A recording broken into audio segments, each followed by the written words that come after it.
नमस्कार दोस्तों, जय माता दी। आज के वीडियो में जानेंगे पितरों को हमें प्रसन्न कैसे करना चाहिए, कौन कौन से कार्य करने से पितृ, यदि हम ये श्राद्ध पक्ष में इनमें से एक भी उपाय कर लेते हैं, एक भी कार्य कर लेते हैं, तो हमारे पितृ तृप्त होकर हमें आशीर्वाद प्रदान करते हैं, वो प्रसन्न होते हैं और उनको सद्गति की प्राप्ति होती है। तो मैं ये उपाय आपको वराह पुराण से बता रही हूँ। वराह पुराण में वर्णन किया गया है कि यदि आप 16 दिन श्राद्धों में कंटिन्यू आप तर्पण करते हैं। तर्पण कैसे करना है? तर्पण में आपको जल लेना है, उसमें गंगा जल, दूध और तिल मिश्रित करने हैं। आपको इसी से रोज़ तर्पण करना है। यदि आप 16 दिन कंटिन्यू तर्पण नहीं कर पाते हैं तो आप लास्ट जो श्राद्ध रहता है मावस वाला, जो जिसमें हम बोले विष्णु ज्ञात अज्ञात पितरों के लिए तर्पण और उनके लिए श्राद्ध कर्म करते हैं, आप उस दिन ये उपाय कर सकते हैं। इसके अलावा मैं आपको 2 और उपाय बताती हूँ। पहला उपाय है जो शास्त्रों में बताया गया है, श्राद्ध पूर्ति के लिए आपको पिंडदान अवश्य करना चाहिए। यदि आप पिंडदान करने में असमर्थ हैं तो आपको एक ब्रह्म का भोजन अवश्य कराना चाहिए। वैसे जो उपाय मैंने आपको पीछे बताए हैं, यह तो बहुत ही कारगर उपाय हैं।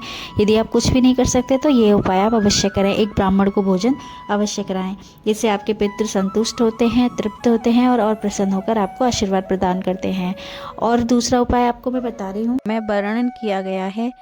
यदि सोमवती अमावस्या के दिन भगवान शिवलिंग का रुद्र अभिषेक आप कराते हैं तो उसका फल आपको इतना अच्छा मिलता है, मतलब इतना ज़्यादा आपके पितृ तो उससे तृप्त होते ही हैं, वो संतुष्ट होते हैं और आप तो प्रसन्न होते हैं, आपको आशीर्वाद प्रदान करते हैं।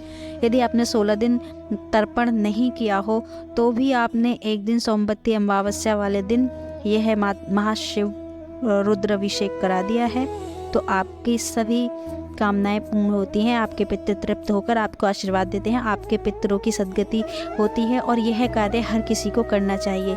यदि आपकी रुद्र अभिषेक कराने की इतनी ज़्यादा वो नहीं है, आपकी सामर्थ्य नहीं है रुद्र अभिषेक कराने की, तो आपको नर्मदेश्वर शिवलिंग होते हैं, उनको आपको एक चांदी की जलाहरी में मणित कराकर और उसका आपको डेली अभिषेक करना चाहिए। पंचद्रव्य से कर दीजिए या फिर पंचामृत स्नान करा दीजिए उन्हें, तो आपके पितरों तक जरूर पहुँचेगा। लेकिन आपको ध्यान रखना चाहिए कि यह कार्य जो आप कर रहे हैं यह आपको 12 बजे के बाद ही करना चाहिए दिन में।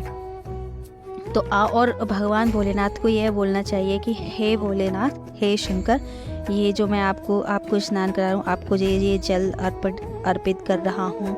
यदि आप मंदिर में भी करते हैं, जल में वो गंगा जल दूध डाल के लोटे में काले तिल डाल के और उनको बोलते हैं कि हमारे पितरों तक पहुँचाएं, तो अवश्य ही इससे आपके पितृ तृप्त होते हैं। तो आप ये उपाय भी कर सकते हैं।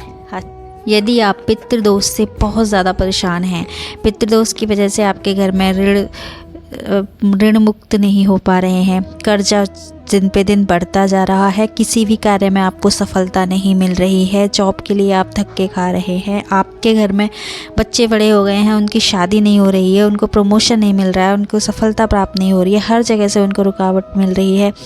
आपके जो अगर शादी भी हो गई है बच्चों की तो उनको संतान की प्राप्ति नहीं हो रही है। तो देखिए, ये सारी चीज़ें पितृ दोष की वजह से भी हो सकती हैं। यदि आपकी कुंडली में पितृ दोष है तो यह सारा डिपार्टमेंट जब हमारे पितृ तृप्त रहते हैं, प्रसन्न रहते हैं, उनके अंडर आता है, वो हमें खुश होकर आशीर्वाद देते हैं, तो हमारी वंश वृद्धि भी होती है और घर में सुख शांति, सुख समृद्धि, धन की, हर चीज़ की, हमारे घर में किसी भी चीज़ की कमी नहीं होती।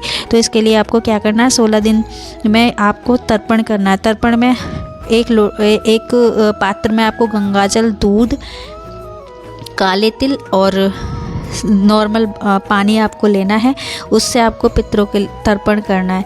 आप की जो सामग्री है उसमें मिश्रित तो आपको करना ही है, साथ में आपको थोड़ा सा गाय का घी आप मिश्रित कर लीजिए, थोड़ा शहद मिश्रित कर लीजिए और थोड़ा सा आप उसमें तगर आता है, पंसारी की शॉप में मिल जाएगा, वो एक तगर की लकड़ी आती है, आप वो भी इसमें मिक्स करके तब आप उनको तर्पण करते हैं तो आपके पितरों की तृप्ति अवश्य ही होती है और आपको वो प्रसन्न होकर आपको आशीर्वाद प्रदान करते हैं। तो ये घर में सब कुछ होने के बाद भी घर में शांति नहीं है, मानसिक शांति नहीं है, घर में कलह, गृह क्लेश, सारी चीज़ें रहती हैं और कुछ भी आप यदि काम करते हो तो आपको उसमें सफलता नहीं मिलती। देखिए, ये पितरों के ही आशीर्वाद की वजह से आपको सारी चीज़ें मिलती हैं। यदि ऐसा नहीं हो रहा तो आपको समझ जाना चाहिए कि आपकी कुंडली में पितृदोष है।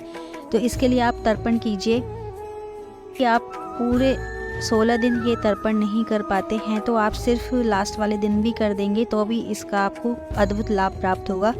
आपको क्या करना है, दूध गंगाजल मिश्रित करके उसमें थोड़ा शहद मिश्रित कर लीजिए और 1 बूंद उसमें गाय का दूध, अगर उनकी सदगति नहीं हुई है या वो पितृ योनि में प्रेत योनि में है, वो किसी भी योनि में है, उन्हें उनसे छुटकारा मिल जाएगा और वो आपको खुश होकर प्रसन्न होकर आशीर्वाद प्रदान करेंगे। तो ये उपाय आपको अवश्य करना चाहिए।